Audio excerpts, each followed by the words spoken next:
पवित्र आत्मा। देखिए, बड़ा प्रेरणा का दिवस है कि जो आर्य समाज का गूढ़ा का सत्संग है वो निरंतर चल रहा है।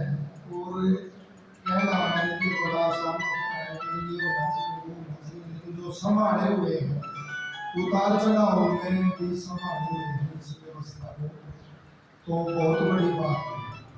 जितने अंश में ये बचा हुआ है, कई कह देते हैं थोड़े बचे हुए आर्य समाजी, तो धर्म भी थोड़ा ही बचा हुआ है। अब इतने गुरु बढ़ रहे हैं, इतने उनके चेले बढ़ रहे हैं, तो आप बता के आप अपने हृदय पे हाथ रख के देखो या उन्हीं से पूछो कि भाई बुराई बढ़ रही है या घट रही है। क्या कहेंगे जी? बढ़ रही है। मेरे को तो एक भाई इतनी हैरानी हुई, बोल रहे ये शराब छुड़ा देते हैं इसलिए इनके पास जाते हैं। और हरियाणा के किस उसमें ऐसी जिला में सबसे ज्यादा नशा बताओगे? ये सिरसा में। और सिरसा का कौन प्रसिद्ध है? बाबा तो नशा कहाँ देखा? ये देख लो कैसा पर। तो जितने अंश में आर्य समाज ही सत्य धर्म का प्रचार करो है, जितना ये बचा हुआ है उतना ही धर्म बचा हुआ है।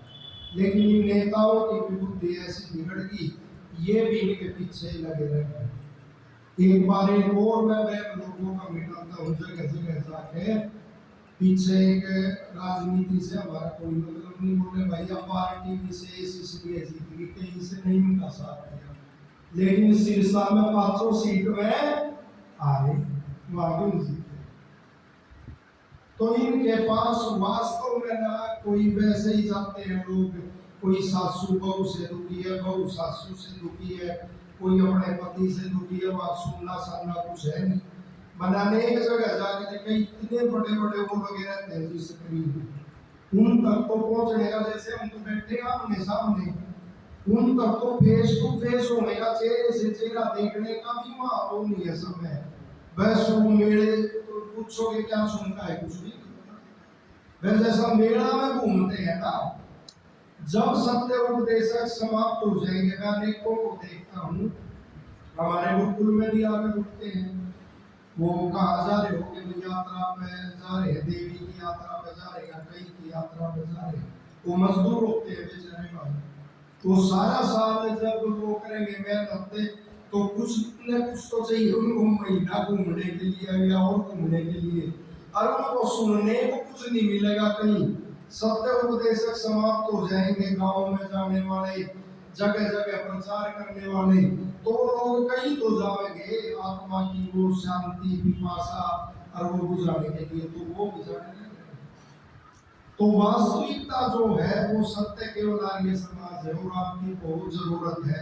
मैं तो बहुत पहले से कहता आया कि सचेत हो जाओ। बिल्कुल हरियाणा का अपने ये कुछ बैठे हुए हैं अपने बड़े स्वाध्यायशील हैं, वो समझेंगे मेरी पीड़ा को कि जब भी इतिहास पढ़ते हैं हम, जब ये पाकिस्तान पढ़ा तो हमारे विद्वान दूसरे को कहते थे जो वहां रहते थे कि भाई मैंने तो यहाँ घर बना लिया, तुम यहाँ मत बनाइए कि ये स्थान राक्षसों के हाथ में आ गया है, कि यहाँ रहना खतरे से खाली। और वो बड़ा पाकिस्तान और वहां क्या दशा हुई, यही दशा देख लेना आप धीरे धीरे। उन विद्वानों की श्रेणी के तो नहीं कहते अपने आप को, उनके तो चरणों की दूर भी नहीं, लेकिन यदि आपकी खुली होगी किसी की तो बिल्कुल यही स्थिति आपके यहाँ पे बढ़ेगी। इसको जिसको वैदिक हरियाणा आप लोग कहते थे ना, अब आरक्षण में पीछे क्या हो गया था? कोई सुरक्षित था क्या थी? कोई भी सुरक्षित नहीं, ऐसा बेकाम। अब ये कांड होया या मेवात के अंदर हरियाणा तो वहां देखो क्या हो गया था, वो आक्रमण करने में उसमें घुस गए, तो बिल्कुल भी सुरक्षित नहीं होंगे यदि सत्य धर्म का प्रचार वो नहीं होया। सब अपनी टपलियां अपने राग वो उस मत पंथ में अनेक। मेरे को तो ऐसा धक्का लगता है कि रातों को नींद नहीं आती। वो कह रहे अनिल को हमारे भाई कहने लगे हम हिंदू नहीं है, ये बयान आने लगे। पहले तो क्या है, आर्य थे, आर्य तक किस में आ गए जी, हिंदू बन गए। अब वो कह रहे हम हिंदू भी नहीं है। अब हमारे तो ये कोई कह रहा मेसोपोटामिया से आए थे, कोई कह रहा हम सद्दाम हुसैन बहादुर था। होते कैसा नाश होगा। ये नहीं कहते कि कोई यहीं से गए थे। जितनी भी सभ्यता संस्कृति संसार में फैली थी, कहां से फैली, भारत से। यहाँ से गए। हमारे प्राचीन विद्वान बताते थे कि ईरान का नाम था आर्यस्थान, आर्यस्थान से क्या पड़ गया, ईरान। वो अभी आ रही है, वो कहते थे अपने आप को। जर्मन का नाम था श्रवण, श्रुति वेद का नाम है, और वो वेदों का, उन्होंने वेदों को सुना, उनका नाम क्या था उस देश का, श्रवण। उसका क्या पड़ेगा नाम, जर्मन। और ऋषि दयानंद जी जब वेद का भाष्य करने लगे तो वेद को कहां से मंगाया उन्होंने, जर्मन से। हिटलर अपने आप को आर्य कह रहा। महाभारत के अंदर ऋषि की पीड़ा देखो, कितनी उनके हृदय के अंदर पीड़ा होगी। मैं तो बार बार सोचता हूँ कैसे समझाया। वो बोले ये देखो अमेरिका में कि जब कोई संदेह हो गया, व्यास के पुत्र को संदेह हो गया किसी विषय में, और व्यास जी उसको बता चुके थे कि भाई धर्म ये होता है, ईश्वर ऐसा ऐसा होता है। उसने फिर वही सवाल किया, तो व्यास ने सोचा भाई इसकी संतुष्टि तेरे उससे, तो उसने कहा फला उसमें जा, पाताल लोक में, और वहां पूछ लिया फला फला उससे किसी से। वो वहां गया और वहां उसने अपने प्रश्न का जिज्ञासा का समाधान किया। तो अमेरिका में भी हमारे ऋषि प्रचार कर रहे थे। जब कोई मत पंथ था ही नहीं, 2-2,500 साल पहले का कोई ईसाई आदि किसी मत का इतिहास ही नहीं, तो लोग बगैर धर्म के ही जी रहे थे। ये धर्म के विषय में इतनी वो जो साहित्य मिलता है, वेद ज्ञान है, उपनिषद है, दर्शन है, रामायण है, महाभारत है, वो कहां से आ गए। अब काशी विश्वनाथ मंदिर है ना, मैंने तो देखा नहीं अभी, लेकिन आर्य साहित्य में पढ़ो या अपने से कोई गया हो, उसके द्वार पे लिखा हुआ है आर्य धर्म इतर नाम प्रवेश निषिद्ध है, कि आर्य धर्म से इतर लोगों का प्रवेश यहाँ निषिद्ध है। तो पौराणिक भी अपने आप को क्या मान रहे हैं, क्या मान रहे जी, आर्य। वो आर्य ही थे। इसी तरह से गुरु गोविंद सिंह ने कहा, जो तुम शिष्य हमारे आर्य, शीश दियो धर्म के कार्य।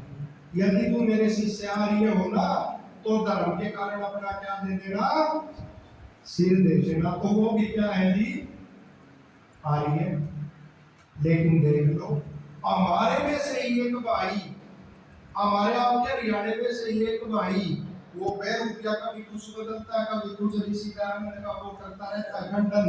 वो अपना वो मैं अब ऋषि दयानंद की निंदा करके कि मैं अब सिख बनूंगा। अरे वो कौन है, वो भी क्या है, आर्य। और ऋषि दयानंद की निंदा करके उन भाइयों का भला कर देगा, केवल और केवल फूट के बीज बोएगा।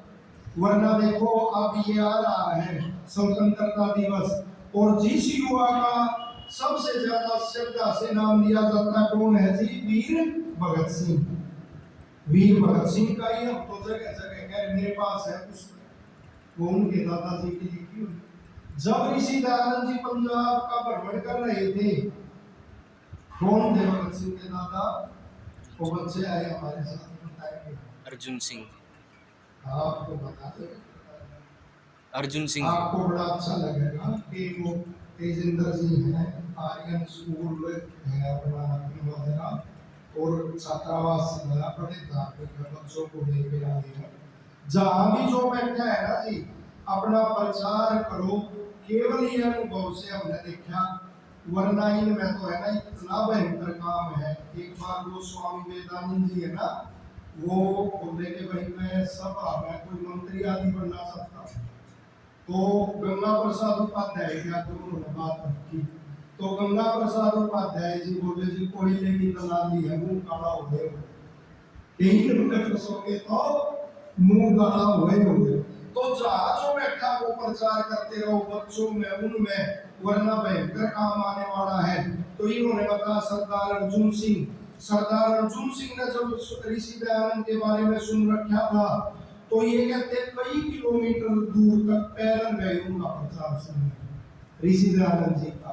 और ऋषि दयानंद जी का प्रचार जब उन्होंने सुना तो गदगद हो गए कि धर्म ये तो सत्य धर्म है जो ये बता रहे कि भाई सबका मूल एक है, हमारा मूल वेद है। और कर्म फल व्यवस्था जैसे ये बता रहे थे हमारे पंडित जी बैठे हुए विकास जी ने बताया, जब कर्म फल व्यवस्था के बारे में बातें सुनी, देशभक्ति की जब बातें सुनी तो गदगद हो गया उनका मन और ऋषि के भक्त बन गए। और घर आके नित्य पर उन्हीं के हाथ से यज्ञोपवीत लिया और नित्य प्रति वो करने लगे, यज्ञ करने लगे। और यज्ञ पे वो करते थे परमात्मा से प्रार्थना के भगवान मेरे घर में जो संतान होगा वो देशभक्त होना चाहिए। और उस समय उनकी पत्नी के घर में पुत्र बन रहा था। जो यज्ञ करेगी ना, किसी ने कहा है कि ये माताएं ही राष्ट्र का निर्माण करने वाली है। यदि माता भूत प्रेत के चक्कर में, मैं तो देखता हूँ गुरुकुल में भी हमारे बच्चे आए यहाँ डोरा बांध रखा, यहाँ बांध रखा।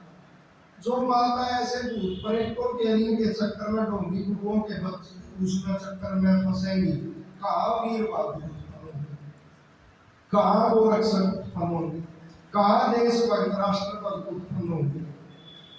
तो उसने जब अर्जुन सिंह जी ने रोज ये प्रार्थना की और उनकी पत्नी के गर्भ में बच्चा था, तो सरदार भगत सिंह के पिता का नाम क्या था जी? बताओ। करतार सिंह जी था शायद, है किशन सिंह। किशन सिंह। तो उनके उनके भगत सिंह के पिता ने जन्म लिया। भगत सिंह का तो आपको पता है कि कितने कष्ट से, उसके पिता का तो नहीं पता। 50 मुकदमे अंग्रेजों ने डाल रखे थे, 50 मुकदमे, एक मुकदमे में लंबे होता है, एक मुकदमा चल रहा है। और दो बार को 50-50 हजार की जमानत उन्होंने दी। भगत सिंह को जब एक किसी ने बम फाड़ दिया उसमें दशहरे में, एक दुष्ट मतान मुसलमान और नाम भगत सिंह का ले दिया और जेल में डाल दिए गए, तो 50,000 की जमानत ली। और पूरा का पूरा परिवार देश की आजादी में झोंक दिया। तो वो किसके शिष्य थे? ऋषि दयानंद के। सरदार किशन सिंह उनके चाचा सरदार अजीत सिंह, दोनों का उल्लेख आता है कि स्वामी सरदानंद जी जो थे उनकी जालंधर की कोठी पे हिंदी के पक्ष में और स्वदेशी के पक्ष में वो नारे लगाते थे और भाषण देते थे कि भाई हिंदी अपनी आर्य भाषा है और अपना स्वदेशी का और इसका प्रचलन होना चाहिए। जब अंग्रेजों ने एक पुस्तक लिखी, वो अंग्रेजों ने एक पुस्तक लिख दी और उसमें ये लिख दिया कि भाई ये सिख भाई हिंदुओं से अलग है। तो सरदार जो अर्जुन सिंह जी थे भगत सिंह के दादा, बुखार था उनको, बड़े भयंकर बुखार था और 4 भाई में लेटे हुए थे कई दिन से। उनके हाथ में वो पुस्तक आ कि भाई लेटे लेटे कोई पुस्तक पढ़ ले। तो उन्होंने वो पुस्तक पढ़ी। पुस्तक पढ़ते पढ़ते एकदम से विचार को कि भाई ये तो नाश हो जाएगा। उन्होंने बुखार में ही कुछ दिन में एक पुस्तक लिख दी और उस पुस्तक का नाम था हमारे गुरु साहिबान वेद के पैरोकार थे। कि हमारे जितने भी सिख गुरु है वो किसको मानने वाले थे? वेद को। वो पुस्तक है हमारे पास। उसमें जगह जगह उन्होंने प्रमाण दे रखे कि ये देखो वेद का यहाँ उल्लेख है, ओंकार और ओम में क्या भेद है? कुछ भी नहीं। और उन्होंने जगह जगह उसका हवाला वो दिया। और आज देखो उनको कैसे हमारे से अलग करने का प्रयास किया जाता है। मेरे गुरु कई बार हैरानी होगी जिन्होंने हमारे गुरुओं को इतना अत्याचार करके मारा। यदि हमारे ही कुछ भाई अलगाववाद के नाम पर वहीं से हथियार आते हैं और उन आदमियों से हथियार लेकर और अलगाववाद खालिस्तान और उसकी मांग की जाए तो कहाँ सुरक्षित रहेंगे हमारे आने वाली पीढ़ियां। इसी तरह से भगत सिंह का आप देखोगे यार, ये समाज का स्वतंत्रता में क्या योगदान है ये भली बात सबको पता होना चाहिए। जो ये कहते हैं हम यज्ञ रूप प्रभु हमारे भाव उज्ज्वल कीजिए। ये पंडित लोकनाथ वाचस्पति का लिखा हुआ। भगत सिंह जब 8 वर्ष के थे तो उनके दादाजी ने उनका संस्कार करवाया, के हवन करवाया और यज्ञोपवीत संस्कार भगत सिंह का करवाया। आज भी भगत सिंह की वो चिट्ठी सुरक्षित रखी हुई है। फिल्मकारों ने भी दिखाई, लेकिन आम प्रचलन में, आम उसमें यदि ये बातें चले तो कितनी एकता हो जाए, एक गुरु हमारा हो जाए, कितनी ताकत हमारी बढ़े। भगत सिंह जब विवाह की तिथि निश्चित कर दी गई और वो घर छोड़ गए, भगत सिंह के नाम भाई आजादी ही लानी है और उस मार्ग में विवाह बाधा होगा। उस समय एक पत्र लिख गए अपनी माँ के नाम और अपने पिता के नाम, और उस पत्र में लिखा था कि आपको याद नहीं कि जब मैं 8 वर्ष का था तो मेरे दादाजी ने मेरा यज्ञोपवीत संस्कार करके मेरे को देश को दे दिया था, अब मैं विवाह नहीं करवाऊंगा। तो सारे के सारे ये आर्य परिवार थे। इनके जो आगे इनके पोते हुए वो गुरुकुलों में आए, वो अब भी कहते हैं कि हमारे देश में देशभक्ति का वो है, जो देशभक्ति के संस्कार हमारे परिवार को मिले, वो किससे मिले? आर्य समाज। कि मैं ऋषि दयानंद से हमारे परिवार को देशभक्ति की और वो शिक्षा मिले। तो इस तरह से जब हम एक मूल से जुड़ेंगे, कोई ये कह रहे हैं कि हम बौद्ध बन बनकारियों को गाली देंगे, उनसे कोई पूछे कि जो ये सिद्धांत है हिंसा, सत्य, अस्तेय, ब्रह्मचर्य, ये कहाँ से आए? बौद्धों के साहित्य में 4 आर्य सत्य लिखे हुए हैं। क्या नाम है उनका? आर्य सत्य। ये जो जैन उनको जो वो बनाते हैं ना, साध्वी बनाते हैं, उसको पता क्या कहते हैं? आर्या। तो हमारे से सारे के सारे हमारे मूल से जुड़े हुए, और वो कि ये मनु को गाली दे के ये वो के तू बौद्ध बन गए, वो ये बन गए, वो ये बन गए। और अब इसके लपेटे में केवल ऐसा प्रांत अपना था जो इस लपेटे से बचा हुआ था, और जहां जहां भी ये विकृति आई है ना, वहीं वहीं हथियार उठे हैं। कोई भी देख लो, जहां जहां कम्युनिस्ट मिलेंगे या कोई अलगाववादी मिलेंगे, वहीं वहीं उग्रवाद मिलेगा। हथियार बंद आंदोलन और सरकार के, सत्ता के, पुलिस के, फौज के, उसके विरुद्ध मिलेंगे। और अब सारा का सारा टारगेट जो है, वो लक्ष्य है, सब ने अपना ये बना रखा कि भैया ये हरियाणा में ऐसे वो करना है। तो इस विषय में आपको बिल्कुल सेफ होना है, और आर्य समाज आपको बचा सकता है। किसी ने कही, हम छोटे छोटे सुनते थे अपने बुजुर्गों से कि धर्म की जड़ हरी होती है। अभी है ना, मेरी बेटी ने एक बड़ा बढ़िया वो सुनाया भजन, उसमें एक शब्द आ धर्मनिरपेक्ष। क्या शब्द आ जी? धर्मनिरपेक्ष। इस शब्द ने छोड़ दो। ये किसी आर्य विद्वान से पूछना, सबसे ज्यादा यदि देश के लिए घातक शब्द सिद्ध होया है तो ये कौन सा शब्द सिद्ध होया जी? धर्मनिरपेक्ष। और ये जो संविधान को ये कहते हैं ना कि अम्बेडकर जी ने लिखा, ये लिए घूमते हैं, अम्बेडकर जी ने निकाला ये शब्द, था ही नहीं शब्द ये संविधान। ये किसने डाला? इंदिरा जी ने संशोधित करके। और उस समय देखो, हर पार्टी में धार्मिक नेता होते थे, विद्वान होते थे। कांग्रेस के एक लीडर है इस समय अभिषेक मनु सिंघवी। अभिषेक मनु सिंघवी के पिता थे लक्ष्मीमल सिंघवी, तो बड़ी अनेक भाषाओं के विद्वान। तो उन्होंने इंदिरा जी ने पूछा कि सेक्युलर शब्द का दामना है इसमें संविधान में, कि सेक्युलर शब्द का अर्थ क्या होगा? तो वो बोले जी पंथ निरपेक्ष होगा या मत निरपेक्ष होगा। कि ये पंथ है ना अलग अलग, ये जैसे कि गुड़िया बोल रही थी, सिख है, ईसाई है, जैन है, बौद्ध है, हिंदू है, कोई भी है, कि ये पंथ है, कि भाई पंथ निरपेक्ष होगा इसका। वह बोली ना धर्मनिरपेक्ष का होगी। बोला जी दुनिया की किसी डिक्शनरी में धर्मनिरपेक्ष नहीं होता इसका। ये धर्म तो एक ही हो है, अलग अलग थोड़ी होंगे। इसका भगवान और मेरा अलग अलग कैसे हो जाएंगे? तो वो फिर भी उसने जिद करके क्या शब्द डाल दिया जी? धर्मनिरपेक्ष। वो धर्मनिरपेक्ष शब्द करने से सबके अपना ये सोची धर्म है ही नहीं कोई, जो जी मर्जी आए अपना कोई पंथ चलाओ, चाहे कोई गुरु ढोंगी हो कराओ, वो अपना वो चला के। वरना ऋषि दयानंद जी ने धर्म की जैसी व्याख्या की, संसार के किसी महापुरुष ने भी ऐसी व्याख्या नहीं की। ऋषि दयानंद जी ने कहा सत्य बोलना, कि किसी ईसाई से जाकर पूछो क्या कहेगा जी, धर्म है।